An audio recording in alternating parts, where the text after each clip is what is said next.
Hi, I'm Daniel Gold, and welcome to the Gold Standard Leadership Lab. By day, I'm a partner at a leading advisory firm where I draw upon my background as an attorney to help my clients succeed. This podcast, though, is my personal project, completely separate and apart from my day job, but reflects the same passion that I exhibit everywhere for teaching, mentoring, and helping others succeed through simple, impactful lessons. It is my hope that you'll walk away with practical takeaways to help you on your leadership journey. Thanks for being a part of this community and for joining me in the Leadership Lab. Let's get started. I want to tell you about a leader who did everything right, and what happened when he was no longer there, and what I did when it all went down. For over 7 years, I worked at a legal technology company, and I had a VP above me who had led with love in a way I had never seen before, and candidly, I've been spending the years since trying to earn. Now, recall what I just said. He was a VP, and I was just an individual contributor. And by the logic of every org chart I have ever seen, that gap really did mean something. It meant distance. It meant access rationed by title. But he ignored all of it. He made himself replaceable in the truest possible sense. He built leadership into the people around him, me included, years before any of us had earned it by title. One time, and I'll never forget this, he held a gathering at his home. His wife was there, another VP, and it was just me. And remember, I was an individual contributor. I had no business being in his house, but he invited me anyway. And he treated me as an equal to everyone that was sitting at that table. And the thing was, he let me watch how he thought. He named the cost of hard work before he asked anyone to pay it. And he handed off his reasoning, not just his tasks. And every person who came through that team carried something of his out with them when they left too. But then came a leadership transition. And suddenly, he was no longer at the company. And once he was gone, the team went placid. The movement drained out of it. The things that had been so very much alive and thriving underneath, it started to go still. And here is my part, and I want you to see it clearly because it belongs just to me. He had built something into me that could have held that room together, that could have kept the torch lit for the people still standing in it. I had it. And I took it out the door. I cashed in over 7 years of political capital, and I left for a company that, for another episode, they sold me a bad bill of goods. But I told myself that what I was doing by leaving was reinventing. What I was doing was evacuating. I carried my torch to go light it at my next chapter, and I left the room dark. Now, I'm not telling you that I should have stayed. What I am telling you is that I did not ask the right question before I left. The question is not whether you carry the torch. You always carry the torch. The question is whether you are spending the light in the room you are standing in, or you're saving it for the room you have not yet walked into. There is a difference. And so today, I want to do 3 things with you. First, I want to give you the specific protocols, the moves that a great leader makes that let his leadership travel far past the day that he left, so you can run them this week with your own people. Now, second, I want to show you how this runs through my golden leadership cycle, and I want to run it backwards because the order it happened is the order that teaches.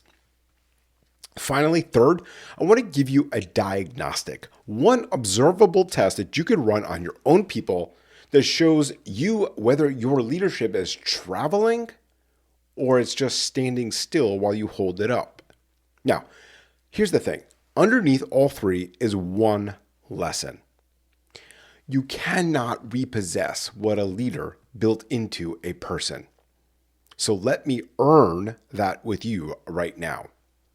So what did great leadership look like in practice? Now, I want to give you the protocols first because philosophy is the part that everyone quotes and protocols are the part that everyone skips. Now, this VP that I was talking about earlier did 3 very specific things, and they were repeatable and they were ordinary. And they are the reason I am standing here 20 years later, still spending what he gave me. So here's the first protocol. Give access before rank says you have to. Give access before rank says you have to. What does this mean? Now remember what I said in the beginning. He held a gathering at his home. His wife was there, another VP, and me, an individual contributor, at a table with people many levels above me. There was no reason. It's not logical that I was there. The organization org chart says that I should not have been there, but he put me in his house anyway. And it was not just his home. He asked to be included in client presentations.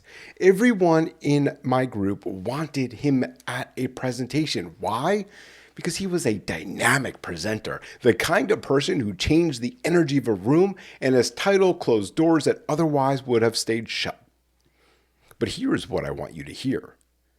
Every time he stepped into one of those presentations, he handed me a front row seat to watch how he worked, how he read the room, how he paced a pitch, how he handled the moment when a client pushed back. I was not just taking notes on a deal, I was taking notes on how to become him. Because everyone in our group knew that I wanted to be just like him. And honestly, I was not very subtle about it either. That is what access does. Not the access that comes with a title. The access a leader chooses to give before rank says that he has to. The protocol is this, and I want you to hear it again because it's very, very ordinary. The next time you are about to brief only your peers on why a hard decision got made, bring one person from 2 levels down into that room and let them watch the reasoning. The next time you're walking into a high-stakes presentation, bring someone along who has no business being there yet. Let them watch how you carry yourself when it counts, because that is the transfer. Access to how you think, how you perform, how you decide, that is the thing that travels. A task does not travel, but watching you does. That is what travels. Protocol number 2, name the work costs before you ask anyone to pay it. Name the work costs before you ask anyone to pay it. So here's what most leaders do. They walk into a hard ask with the business case already loaded. Here's the opportunity, here's the strategy, here is why this matters. And the people in the room, they nod and they go back to their desks and nothing changes in how they show up the very next day. Why? Because nobody believed the pitch. They just did not say so out loud while you were in the room. What my VP did was different. Before he told you why something mattered, he told you what it was going to cost. He named it plainly. This is going to take more of your time than the job description says. This is going to be hard because it gets easier later on. I have been where you are standing right now, and I remember what it felt like. And then he stopped, and he let that sit. He did not rush to the reason. He gave the cost room to land first. And then, once he had told you why he was asking anyway. That is a marketable difference. When you name the cost before you name the reason, people believe the reason. They know you are not selling them. You are inviting them into something that has real weight to it. And you are naming that weight out loud. That is what makes people decide to carry it with you. Okay, protocol 3. Hand off the judgment, not the checklist. Hand off the judgment and not the checklist. This is the actual mechanism of making yourself replaceable. And almost nobody does it because it is slower and it requires you to be transparent about how you think. You see, when you delegate a task, the task dies the day you leave the role. When you delegate the reasoning behind the task, the trade-offs you weighed, the thing you were protecting, the reason you chose this over that, the person can reconstruct your judgment in a room you will never be in again. That is actually amazing. This VP did this without ever labeling it. He let me watch how he decided. And after your next real decision, find one person and tell them not what you decided, but how. Tell them what you were weighing and what you almost chose and why you landed where you did. That conversation right there, that is the transfer. And that is the whole game. Okay, so what does the golden leadership cycle have to do with this, and why run it backwards on this one? Okay, very plainly, I want to run the cycle in reverse here because this is the one of those episodes where the inversion is where the insights live. So if you stayed with me long enough on the Gold Standard Leadership Lab, you know that we talk about a few things. We talk about resilience, we talk about reinvention, we talk about empowerment. But now what I want to do is first start with empowerment. This VP empowered a room full of people, me included, years before any of us had a title that justified the investment. He handed off his reasoning. He gave access before rank required it. He named the costs before asking anyone to carry them. And he built leadership into people who had not yet earned the formal right to lead. That empowerment is what forced my reinvention. You see, when the leadership transition happened and this VP was no longer with the company, the team went still. I could not stay in a place where the thing that made it worth showing up was gone. And so I reinvented. I left. I cashed in my chips and I walked out, badly the first time, and had to start over again after that. And here is where the durable kind of resilience shows up. The leadership he built into me did not stay at that company. It went to every role I stepped into after. And you know what? It is inside how I run a practice right now, today, at my day job. Every reinvention I have been through since, and there have been several, was survivable. Why? Because of an empowerment that happened years earlier inside an organization that no longer exists the way it did when he led it then. Empowerment became reinvention, and reinvention built a resilience that has outlasted a few organizations with me. And that is the point. When you run the cycle forward, reinvention, and then resilience, and then empowerment, it reads as a personal development arc. But when you run it backwards, you see what great empowerment produces. It preloads the resilience into people who have not yet needed it. They carry it into every reinvention ahead of them, in rooms you will never enter, at companies you have not even heard of. And that, my friends, right there is leadership at full scale. So how do you know if your leadership is traveling or just standing still? Well, here is the diagnostic, and I want you to run it with your eyes open because it is going to be uncomfortable if you sit with it long enough. Most leaders measure themselves by the team that stayed. I want you to measure yourself by the people who left. Think about the people who have rolled off your team in the last 3 years and gone somewhere else, not the ones that are sitting right near you. The ones who are gone. And I want you to ask yourself one observable question, not a feeling, but an observation. When you look at how those people lead now at their new companies in the roles that they have moved into, can you find your fingerprints? Can you find your fingerprints? Can you see a decision that they made the way you taught them to make it? Can you hear a phrase of yours come out in a meeting that you are not in? If you can, that is your leadership traveling. That is the torch lighting other torches. If you cannot find your fingerprint anywhere, if the people who left carry nothing of how you think, then what you built was simply attendance. It stood while you stood there and held it up and went flat the day you or they walked out the doors. That is the difference between being needed and being carried. Needed collapses when you leave. Carried keeps going long, long after you are gone.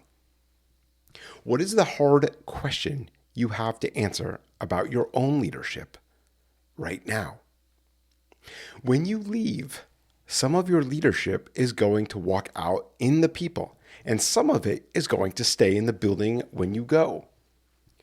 I want you to look clearly at which one you have been optimizing for. Because being needed feels like relevance. It feels like proof that you matter at that organization. And the entire time it feels like that, it is quietly building something that cannot survive you. The leader that I worked for optimized for the opposite. He built the kind of leadership that walked out under its own power in people like me. And the organization that let him go got to keep the empty broom. So ask yourself this. If you walked out tomorrow, not from this job necessarily, but from your team, from the people you are responsible for right now, what leaves with them? Name something specific, not a value, not a trait, a behavior, a reasoning pattern, a protocol, something observable that you can point to. Because if you cannot name it, that is your answer. And it is the only answer that matters. So, what does all of this have to do with the book that I am writing? Go back to the beginning of this episode. Re-listen to this part of it. A leadership transition removed the best VP I've ever worked for. And I carried what he gave me out the door instead of spending it where it was needed most. Here's what that transition could not do. It could not repossess the ripple. His leadership is being spent right now on this show by a man he invited into his home 20 years ago and treated me as an equal when nothing about the org chart said he had to. I hired people I worked alongside during those years. I still have friendships from that team. That is what travels when leadership is gone and done correctly. The book I am writing is called The Eulogy You Haven't Written Yet. A eulogy is what gets said about you when you are not in the room, when you are the most absent you will ever be. And it is the truest measure of what your leadership built into people. The VP I admire so much at that company built something into all of us that could not be taken away when that leadership transition occurred. He invested in us. And when we each eventually moved on and led our own teams, those withdrawals got deposited into the people we were responsible for. The torch passed. It is still passing. Your eulogy is not written yet either, but it is being drafted right now by every person you are choosing to pour into or hold at arm's length today. And remember, leadership, it is not about perfection. It is about progress. So take this lesson, put it into action, and continue setting the gold standard in your own life and at work. I'll see you all next time.